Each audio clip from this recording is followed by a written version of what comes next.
All right, as cases of the monkeypox virus continue to spread around the globe, so does misinformation. Dr. Rita Shahin with Toronto Public Health joins us live now with everything we need to know, and we want to dispel some of these rumors and these myths as well surrounding the virus. So good morning to you, Doctor. Good morning. Let's begin with the cases. Okay, so at last count, more than 1,300 cases in about 30 countries, specifically here in Canada, more than 150 cases and 18 confirmed here in Toronto. I want to know first, is Toronto Public Health, our health officials, very concerned about this virus? We're monitoring the situation. I wouldn't say that we're very concerned, but we're, investigating every case and following up on individual contacts as well. So far, the cases have proven to be mostly mild.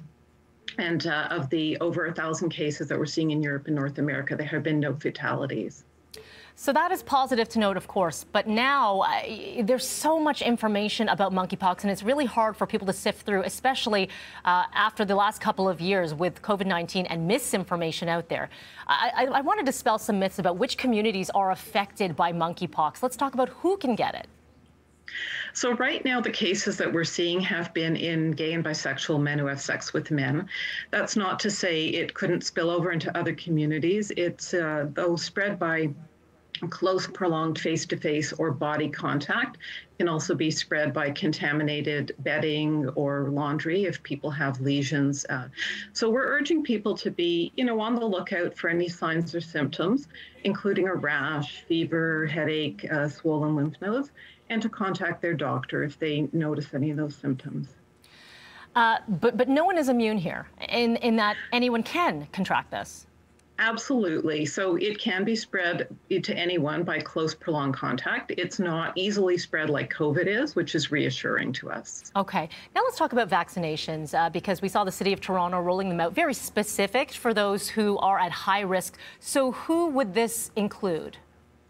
So right now we're offering vaccine to the highest risk groups. So gay and bisexual men who have sex with men who have either multiple sexual partners or a recent history of a sexually transmitted infection, who may be contacting or meeting partners online as well, or attending bathhouses. So the first few vaccine clinics we held at a local Toronto bathhouse, and we'll be expanding our vaccine rollout in the coming days.